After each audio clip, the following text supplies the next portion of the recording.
Be me. 2 months ago, swipe right on cute girl on dating app.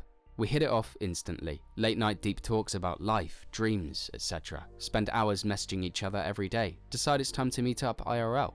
Nervous but excited. Pick a nice cafe, just in case she's a catfish. Day of the meetup arrives. Put on my best outfit. Feeling like a G. Arrive at the cafe. Heart racing. See her at a table. She's even cuter in person. Sit down. Start chatting. Everything is going well. Laughing. Flirting. Suddenly, she mentions her last name. Wait, what? .jpeg? It sounds familiar. Brain.exe has stopped working. Panic mode activated. Ask her where she's from. She says small town 30 minutes away. Holy shit. Realization hits like a brick. Can't remember if I'm related to her on mum's or dad's side. Try to play it cool, but my mind is racing. Bring up family reunions as a conversation starter. She mentions some names. Realize I know them. Freak out internally, trying to mask it. Decide to just ask. So, what's your family tree like? She stares at me, confused. Spills the beans about her dad's side. It's my dad's side too. That feel when my heart drops into my stomach. She's my cousin. Awkward silence for what feels like an eternity. Managed to awkwardly laugh it off. Guess we don't need to explain family to each other then, huh? Still cringing. Finishing up our drinks in silence. Say I need to take a rain check. Never message her again. My face when I tried to date my cousin. Why is my life like this? Guess I'm destined to be single forever. Girlfriend texts me out of the blue and says that she doesn't want to date anymore. Absolutely shocked. I call her right there and tell her this is a bad joke. It's not a joke. I don't think we're right for each other. I'm super confused. I thought everything was going well. She says, your D is just too small. Even more confused, I remind her that she's told me multiple times I'm the biggest she's been with. Yes, when you're hard, she replies, but you're just so small when you're soft. I'm sorry, this isn't going to work. Goodbye.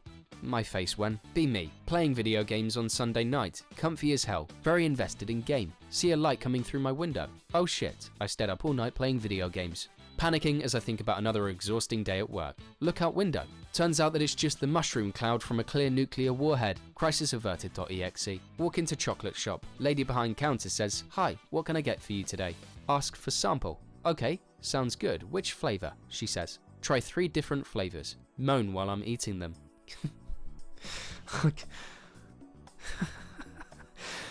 She asks, are you... Fucking hell. I can't read this. She asks, are you about ready to order? Tell her no thanks and walk out. Be me, living in a quiet suburb. Nice house, friendly neighbors, perfect life. Except for one thing, the neighbor's dog. It's a big mutt, constantly escaping its yard and leaving its presence on my lawn. Tried talking to the neighbor, they just laughed. Oh, he's just a playful boy, they said. Yeah, playful boy who leaves a mountain of shit on my lawn. So I decided to take matters into my own hands. I got a big bucket and a shovel. Every time the dog pooped, I scooped it up, filled the bucket to the brim with that beautiful, fragrant gift. Then, the day of the big reveal came. I parked my car in front of their house, waited until they were leaving for work, then I dumped the entire bucket of dog shit onto their porch. Left a note. This is for all the presents your dog left on my lawn. Drove away, feeling a sense of justice. I also took a picture of the dog shit pile on their porch and posted it on their neighborhood Facebook group. Title, Lost Dog? Found this on my doorstep. I'm sure they'll never forget this lesson. I'm a good neighbor after all. Be me. 13 at the time, just got my first phone. Literally haven't even touched a search browser / social media with it. Factory new. Fast forward 2 weeks after getting it and still haven't done much with it. Almost no chance of doxing, I think. Get 16 text messages from a random number, all pictures and videos of many different guns from this guy's house. The last message reads, will this be enough to take care of them? Get scared and delete the conversation. Hours later, get a voicemail from another number from England screaming at me for 3 minutes. Assume I did something wrong. Don't know why, and tell nobody. It's not that severe or anything, but that's kind of weird, right? I was really dumb as a kid, but still. Be me. Look for entry-level jobs on the ads on the job list site. Water tester. Competitive salary. You have to understand that I'm stupid to the point of almost being mentally disabled. I show up thinking I'm going to taste test water. No, but my interviewer laughs and tells me I'm hilarious. I get a uniform and a schedule. All I have to do is put drips of paper into samples and record colors onto a pad of grid paper and then write a report. My job is so boring I'm literally posting on 4Chan on company time. So I just had the weirdest experience, Anons. Be me. Co-worker invites me to a party. I never really hung out with him before, so F it. We arrive at the party. A bunch of his so-called friends are there. They start jumping him. WTF.jpg. Think I'm being pranked. They start stomping him. Never mind. One guy kicks him in the head, spits on him, turns to me. tells me to take him and get the fuck out. I do exactly as I'm told. Craziest freaking shit that has ever happened to me.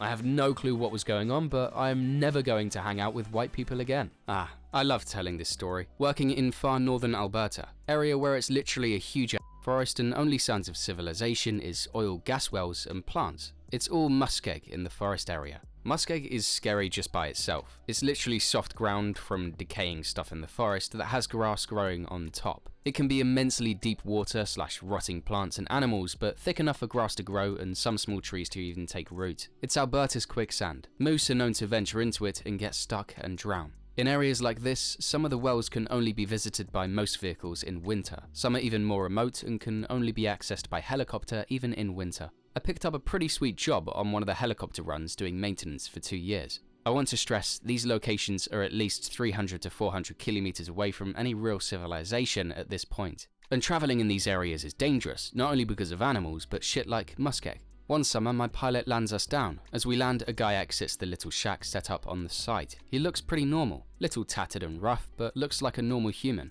Fairly straight cut, short black hair, bit of a 5 o'clock shadow, Iron Maiden t-shirt that is way too large, regular blue jeans. He's going towards the tree line. Yell out to him something like, "Hey, what are you doing here? We can help you get home." He keeps going. Yell out again. "What the F, man? How did you get out here? We can help you." Pilot even yells out something like, "We can cancel our run and get you to safety." He makes it to the tree line while we are yelling. He stops, looks back kind of. His face kind of slips into a smile. He then runs into the trees and disappeared.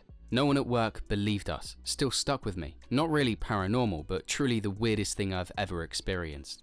I just want to know what he was doing out there. Everything in the shack was normal. Be me. Anon. Living the dream with my best boy, a golden retriever named Sparky. We do everything together. Hiking, fetch, eating snacks, the whole shebang. One day Sparky disappears. No trace, no sign, no nothing. Feel like my heart's been ripped out. Spend weeks searching, putting up flyers. Nothing, just empty silence. Eventually the hope fades, the pain settles in, depression takes over. 5 years later, still feel the void in my life. Can't bring myself to even think about another dog. One day some friend of a friend is like, "Hey, you should check out the animal shelter. They have some amazing dogs there." Reluctant to agree, hoping to maybe get some closure, maybe see a dog that reminds me of Sparky. Walk into the shelter and there he is, Sparky, my Sparky, sitting in the corner, looking sad. Tears well up in my eyes. I can't believe it. He's alive. Run up to him, call him his name, and he looks up. His tail wags. He knows me. The shelter folks are like,